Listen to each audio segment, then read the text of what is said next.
नहीं, मैं आपको समझाता हूं, ये भ्रांति फैलाई गई है कि रिमांड का समय बढ़ाया गया है। मैं स्पष्ट कर देना चाहता हूं कि नए कानूनों के तहत, बीएनएस के तहत रिमांड का समय 15 दिन का ही है। मैं आप लोगों के सामने डिटेल में बताना चाहता हूं, आरोपी को आज पुलिस ने कस्टडी में लिया, कोर्ट ने रिमांड दे दी और आरोपी अस्पताल में भर्ती हो जाता है और 15 दिन तक अस्पताल में रहेगा, तो क्या इसकी पूछताछ नहीं होगी? पूछताछ करनी चाहिए या नहीं करनी चाहिए? इसलिए हमने प्रावधान किया है कि 15 दिन की अपर लिमिट के अंदर, 60 दिन की अपर लिमिट के अंदर पुलिस इसका रिमांड ले सकती है, वरना उसको तो जुडिशियल कस्टडी में जेल में पहले भी रहना था और बाद में भी रहना है। एक दूसरा आरोपी पकड़ा जाता है, पुलिस को दोनों को इकट्ठा करके पूछताछ करनी है, तो कैसे करेगी? तो 15 दिन की लिमिट को हमने नहीं बढ़ाया है, रिमांड 15 दिन की ही होगी। 60 दिन के भीतर एक या दो टुकड़ों में आप 15 दिन की रिमांड ले सकते हैं। भ्रांति फैलाई जा रही है कि रिमांड का पीरियड बढ़ाया गया है। कृपया मैं आप सबसे निवेदन करता हूं कि इसको आप क्लैरिफाई करिएगा, जिससे जनता में गलत बात न जाए। Total 15 days with in 60 day. नहीं, मैं आपको समझाता हूं, ये भ्रांति फैलाई गई है कि रिमांड का समय बढ़ाया गया है। मैं स्पष्ट कर देना चाहता हूं कि नए कानूनों के तहत, बीएनएस के तहत रिमांड का समय 15 दिन का ही है।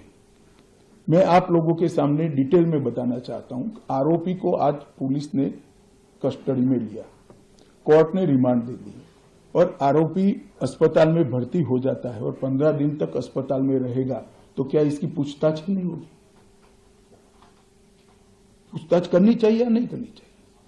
इसलिए हमने प्रावधान किया है कि 15 दिन की अपर लिमिट के अंदर, 60 दिन की अपर लिमिट के अंदर पुलिस इसका रिमांड ले सकती है, वरना उसको तो जुडिशियल कस्टडी में जेल में पहले भी रहना था और बाद में भी रहना है।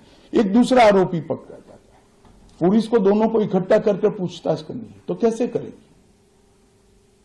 तो 15 दिन की लिमिट को हमने नहीं बढ़ाया है, रिमांड 15 दिन की ही होगी। 60 दिन के भीतर एक या दो टुकड़ों में आप 15 दिन की रिमांड ले सकते हैं। भ्रांति फैलाई जा रही है कि रिमांड का पीरियड बढ़ाया गया है।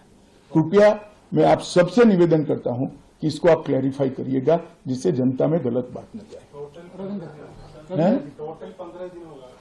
Total 15 days with in 60 day. नहीं, मैं आपको समझाता हूं, ये भ्रांति फैलाई गई है कि रिमांड का समय बढ़ाया गया है।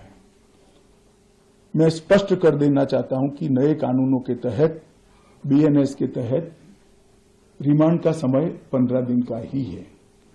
मैं आप लोगों के सामने डिटेल में बताना चाहता हूं, आरोपी को आज पुलिस ने कस्टडी में लिया, कोर्ट ने रिमांड दे दी और आरोपी अस्पताल में भर्ती हो जाता है और 15 दिन तक अस्पताल में रहेगा, तो क्या इसकी पूछताछ नहीं होगी?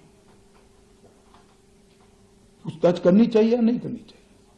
इसलिए हमने प्रावधान किया है कि 15 दिन की अपर लिमिट के अंदर, 60 दिन की अपर लिमिट के अंदर पुलिस इसका रिमांड ले सकती है, वरना उसको तो जुडिशियल कस्टडी में जेल में पहले भी रहना था और बाद में भी रहना है। एक दूसरा आरोपी पकड़ा जाता है, पुलिस को दोनों को इकट्ठा करके पूछताछ करनी है, तो कैसे करेगी? तो 15 दिन की लिमिट को हमने नहीं बढ़ाया है, रिमांड 15 दिन की ही होगी। 60 दिन के भीतर एक या दो टुकड़ों में आप 15 दिन की रिमांड ले सकते हैं। भ्रांति फैलाई जा रही है कि रिमांड का पीरियड बढ़ाया गया है। कृपया मैं आप सबसे निवेदन करता हूं कि इसको आप क्लैरिफाई करिएगा, जिससे जनता में गलत बात न जाए। Total 15 days with in 60 day.